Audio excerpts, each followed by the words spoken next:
আল্লাহ জিজ্ঞেস করে, জিব্রাইল থামছো কেন? কয় মালিক কোন নবীর নাম নিব? আল্লাহু আকবার। আশহাদু আন্না, কয়া কোন নবীর নাম নেব? আদম নবী এখানে হাজির, নূহ নবী এখানে হাজির, ইব্রাহিম নবীও হাজির, মুসা নবীও হাজির, ঈসা নবীও হাজির, সব নবী হাজির। কোন নবীর নাম নিব?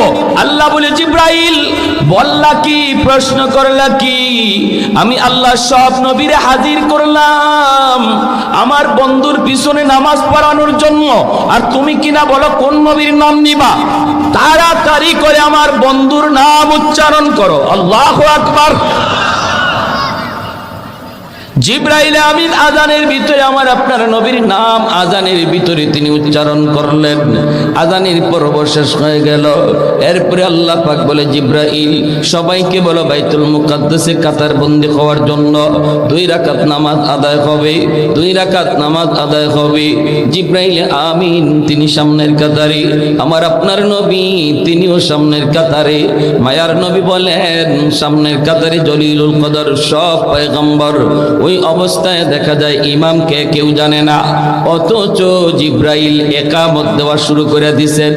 ইমাম কে হবে কেউ জানে না, নামাজের একামত শুরু হয়ে গেছে। আল্লাহর নবী বলেন, আমি মনে মনে ভাবলাম হয়তো আজকে জিব্রাইল নিজেই ইমামতি করবেন, হয়তো এত বড় জামাতের ইমামতি জিব্রাইল নিজেই করবেন। একামত শেষ হওয়ার পর আমি জিব্রাইলকে বললাম, ভাই জিব্রাইল ইমাম কে হবে? তখন জিবরিল আমিন আমার আপনার নবীর হাত মোবারক আস্তে করে ধরলেন, দইরা মুচকি হাসি দিয়া বলেন, নবী গো, আজকে এত বড় জামাতের ইমামতি আল্লাহ পাক আপনাকে দান করেছে। तकबीर में कलमा में नमाजों में अज़ा में, तकबीर में कलमा में नमाजों में अज़ा में है नाम इलाही से मिला नाम मोहम्मद, है नाम इलाही से मिला नाम मोहम्मद।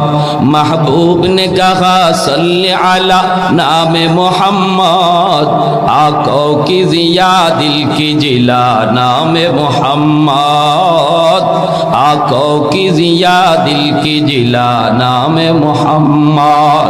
একটু জোরে সুরে কোন আল্লাহু আকবার। সন্তানকে উকিল বানাও, ব্যারিস্টার বানাও, কিন্তু আগে মুসলমানের সন্তান বানাও।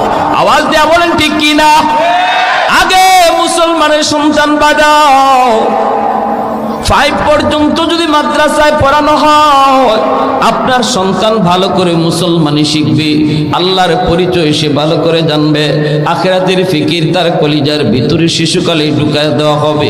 কারণ শিশুকালে বাচ্চাদেরকে যা কিছু পড়ানো হয় রে যুবক, ওই পড়াটা তার কলিজার ভিতরে পাথরে খোদাই করে লিখলে যেই রকম হয় এমন ভাবে বসায় দেওয়া হয়। মাটি যদি শক্ত হয়ে যায়, এই মাটিতে চাইলেও কিছু লেখা যায় না। মাটি যদি কাদা মাটি থাকে, যা খুশি মন চায় লেখা যায়। বাচ্চাদের দিল দিমাগ হলো কাদা মাটির মতো, মন যা চায় তাই কিন্তু লেখা যায়। কোরআনের আয়াত ঢুকাইতে চাও ঢুকাইতে পারবা, শাসন ঢুকাইতে চাও শাসন ঢুকাইতে পারবা।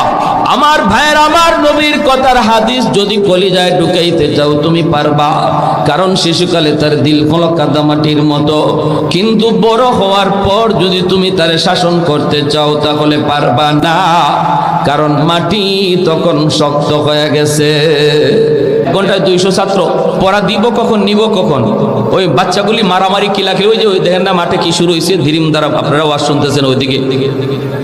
বাচ্চাদের কাজই তো এটা, ঠিক না? একই মক্তব বুঝে আর মসজিদ বুঝে। হ্যাঁ, অনেক মাও আছে এরকম, রান্না বান্না করতে যন্ত্রণা দেয় তো মক্তবে পাঠায় দেয়। কিলাকিলি ঘুষাঘুষি যা আছে ওইখানে গিয়ে হুজুরের সামনে করো। মক্তবের 1 ঘন্টা তো যায় শুধু হুজুরের বাচ্চাগুলার মারা মারি আর কিলাকিলির অভিযোগ শুনতে শুনতে। আর আপনি বাবা মনে করতেছেন মাশাআল্লাহ আমার জিম্মাদারি আদায় হয়ে গেছে, আল্লাহ আবার আমারে আটকায় কেমনে, আল্লাহ আমারে ফায় কেমনে? আমারে যদি আল্লাহ খালি কয় আল্লাহ ফা পড়াইছি না, 1 ঘন্টা বক্তব্য দিছি সকালে। প্যারে হাজিরিন, এজন্য বলি একটু চিন্তার বিষয়। বাপ মার বহুত বড় জিম্মাদারি সন্তানের উপরে, বহুত বড়।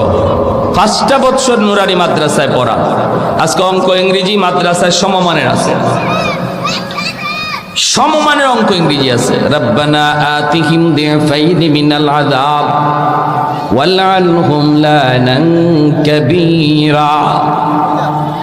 এত বড় মামলা দিবে সন্তান বাপ মার বিরুদ্ধে আল্লাহর আদালতে, বলবে মালিক কোথায় আমার বাবা, কোথায় আমার মা, সামনে হাজির করো, সামনে হাজির করো। ভাইয়েরা বন্ধুরা, আপনাদের কথা খেয়াল করি, উলামায়ে কেরাম মাদ্রাসার মধ্যে শিশুকালে যে 5 পর্যন্ত নুরানি ক্লাসগুলি আছে